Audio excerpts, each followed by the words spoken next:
प्यारे बच्चों, कक्षा 6 की गणित में आज हम आप लोगों को विभाजिता का नियम आज हम पढ़ेंगे। विभाजिता का नियम, विभाजिता का नियम क्या होता है उस पर हम चर्चा करेंगे। तो चलते हैं।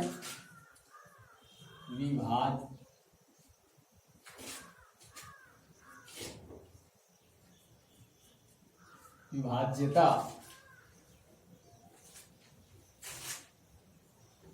का नियम।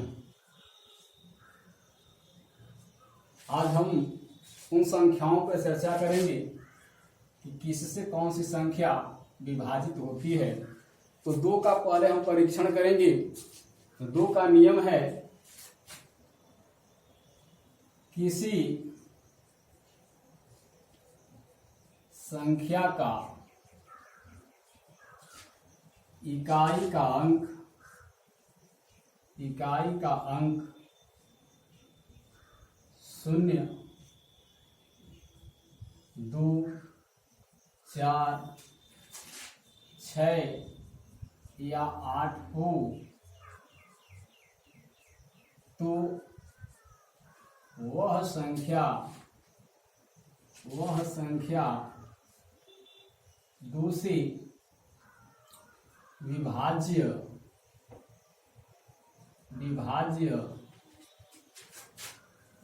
होती है।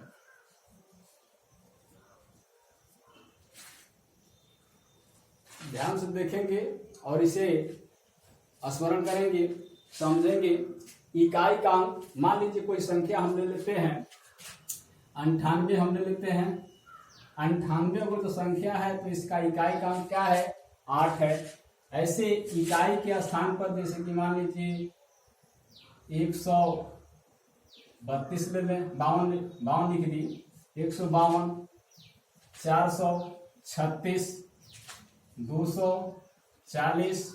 ऐसे इकाई का अंक अगर जो 0 हो, 2 हो, 4 हो, 6 हो, 8 हो, या इस तरह से कहने की कोई भी संख्या अगर इकाई के अंक पे है तो संख्या दूसरी विभाज्य होती है। तो आप देख लीजिए, मान लीजिए हम ले लेते हैं, इसको हमने भाग किया, 2 से भाग करेंगे, 2 दूना के 4, 3 उतरेगा। अब हम क्या करेंगे, 2 एकम 2, 1, 2 8 16। तो ऐसे सम संख्या हो यानी इकाई का अंक 0, 2, 4, 6, 8 अगर जो हो तो संख्या 2 से विभाजित होती है। उसके बाद हम लोग चलते हैं प्रश्न 3 का परीक्षण। 3 का परीक्षण होता है, यदि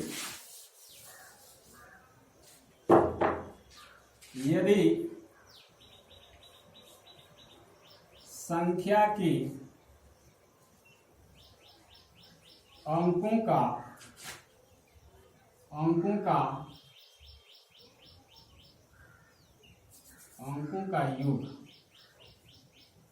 का योग फल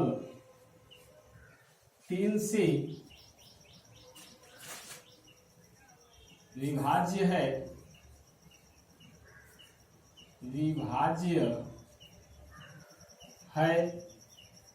तो वह संख्या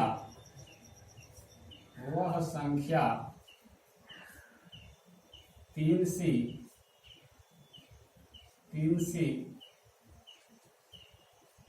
विभाज्य होगी। यदि कोई संख्या है अगर जो उसके अंकों का योगफल अगर जो हम करें, अगर जो योगफल विभाज्य होता है तो संख्या पूर्ण रूप से 3 से विभाज्य होगी। ऐसे समझ लीजिए कि 3 का अगर योगफल 3 का गुणज होता है तो संख्या 3 से विभाज्य होगी।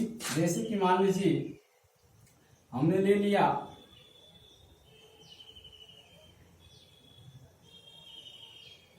93। तो 9 और 3 का योग करेंगे, 9 + 3 बराबर क्या होगा 12। 12 भागे 3 कट जाता है, 3 चौके 12। तो समझिए कि ये 3 से 93 भी विभाज्य होगा। जैसे कि मान लीजिए 93 भागे 3, 3 से भाग करेंगे, 3 3 के 9, 3 एकम 3। तो ऐसे ये संख्याएं वो जो कोई बड़ा अंक ले सकते हैं। जैसे कि मान लीजिए उदाहरण हम ले लें 3 5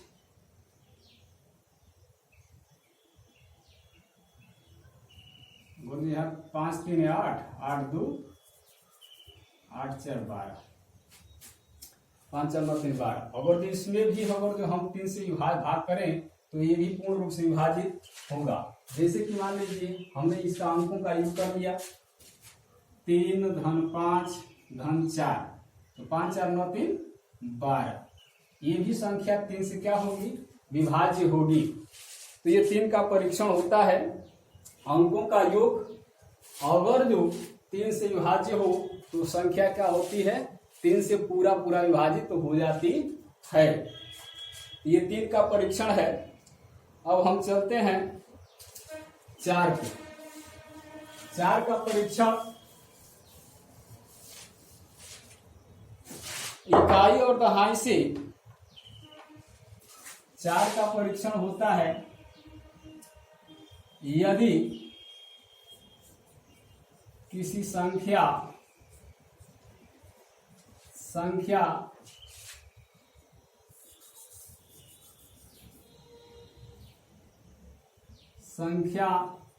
में इकाई और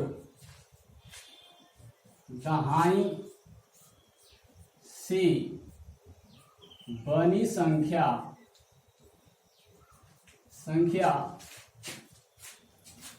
4 से विभाज्य हो तो वह संख्या 4 से विभाज्य होगी। या अंकों का योग या इकाई और दहाई के स्थान पे 0 हो, या इकाई और दहाई पर 0 उपस्थित हो, यानी 2 शून्य उपस्थित 0 हो तो 4 से विभाज्य होगी। यानी इकाई दहाई से बनी संख्या 4 से विभाज्य हो तो संख्या 4 से विभाज्य होगी, और नहीं तो इकाई दहाई के स्थान पे 0 पाए जाएं तो संख्या 4 से विभाजित होती है। तो जैसे कि मान लीजिए हम कोई संख्या ले लेते हैं। संख्या हमने लिया 216। क्या ले लिया 216। अब देखते हैं कि 16 जो है इकाई दहाई से बनी हुई संख्या 16 है, तो 16 4 से विभाजित होगा, यानी 4 चौके 16। तो ये पूरी संख्या 4 से विभाजित होगी। जैसे कि 4 से भाग हमने किया 4 5 20, 1 और 16 4 चौके 16, ये विभाजित हो गया। दूसरी संख्या पर जो हम लेना चाहते हैं, जैसे कि मान लीजिए 5400, यह इकाई दहाई के स्थान पे 0 हो तो ये भी संख्या 4 से विभाज्य होगी। 4 एकम 4, 1 बचेगा, 4 4 3 12, और यहाँ बचेगा 2 0 4 5 20, कट गया, एक 0 बार भाग लेकर जाएंगे। ये संख्या विभाज्य हो जाती है पूरा। लेकिन यहाँ पे ध्यान दें, इकाई और दहाई, संख्या की इकाई और दहाई के स्थान पे दोनों 0 हो तभी ये विभाजित होगा। तो आप समझ गए होंगे। अब हम चलते हैं 4 के बाद 5 का परीक्षण। 5 का परीक्षण हम पढ़ेंगे। 5 का परीक्षण कह रहा है किसी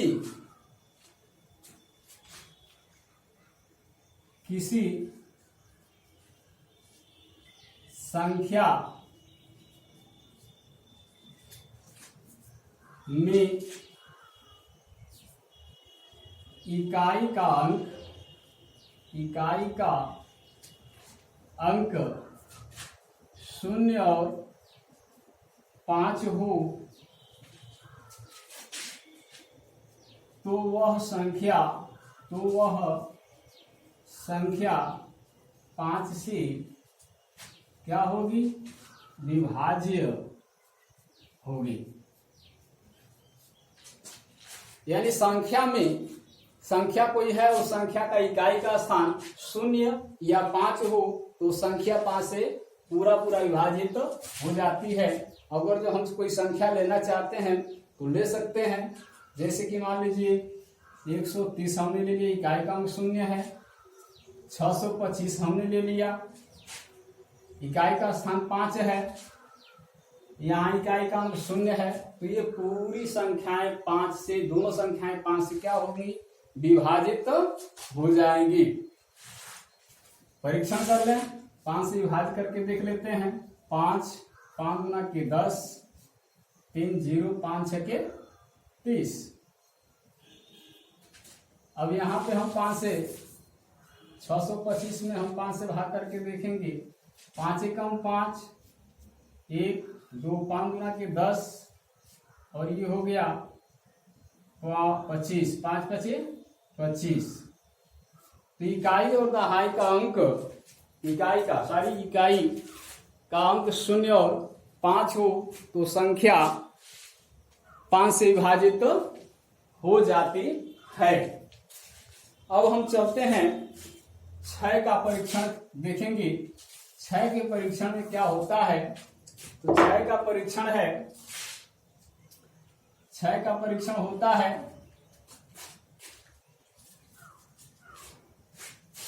2 गुणित 3। आप पढ़ेंगे 2 गुणित 3, इसका हम गुणनखंड करेंगे। 2 और 3, 2 तिहाई 6 या 3 गुना के 6, यानी 6 का गुणनखंड 2 और 3 हो 6। यहाँ पे लिखे 2 गुणित 3 या 6 के गुणनखंड 2 और 3 से विभाज्य संख्या 6 से विभाज्य होगी। 6 से गुणनखंड, 6 के गुणनखंड लिखिए, 6 के गुणनखंड 2 और 3 से विभाज्य संख्या 6 से विभाज्य होगी। यानी जो संख्या 2 से भी विभाजित हो और 3 से भी विभाजित हो तो समझिए कि वो संख्या 6 से विभाजित हो जाएगी। तो 2 का परीक्षण और 3 का परीक्षण आपको याद होगा, तो आप 6 का परीक्षण याद कर सकते हैं। जैसे कि मान लीजिए इकाई का अंक सम संख्या हो या शून्य हो, 2 से कटने वाली संख्याएं जिनका अंक शून्य हो या सम संख्या हो तो 2 से विभाजित हो जाती है। 3 का परीक्षण होता है अगर जो संख्याओं के अंकों का योग अगर जो 3 से विभाजित हो जाता है तो संख्या 3 से विभाजित होगी, यानी 6 से भी विभाजित हो जाएगी। तो हम ऐसी संख्या का अवलोकन करेंगे और देखेंगे। जैसे कि मान लीजिए हम 714 हम ले लेते हैं, तो ये सम संख्या है, तो 2 से विभाजित होगी। अब उसके बाद 3 का परीक्षण क्या कहता है? कह रहा है कि 7 धन 1 धन 4, तो 7 1 8 4 12, अर्थात ये संख्या 2 से विभाजित हो रही है और 3 से विभाजित हो रही है। तो जब 3 से विभाजित हो रही है तो समझिए कि ये संख्या 6 से भी विभाजित होगी। यानी 2 से सम संख्या तो 2 से विभाजित होगी, अंकों का योग 3 से विभाजित हो रहा है, तो समझिए कि संख्या 6 से विभाजित होगी। तो भाग करके देख लेते हैं। 6 कम 6, 1 बचेगा और यहाँ 1 उतर जाएगा, यानी 11 हो गया। फिर एक बार भाग लेंगे, 6 कम 6, उसके बाद 5 बचेगा। 11 में से 6 जब 5, 4 उतार लेंगे तो 6 नंबर क्या होता है, 54। तो ये 6 का परीक्षण है। तो आप समझ गए होंगे। आज के लिए बस इतना ही। Thank you.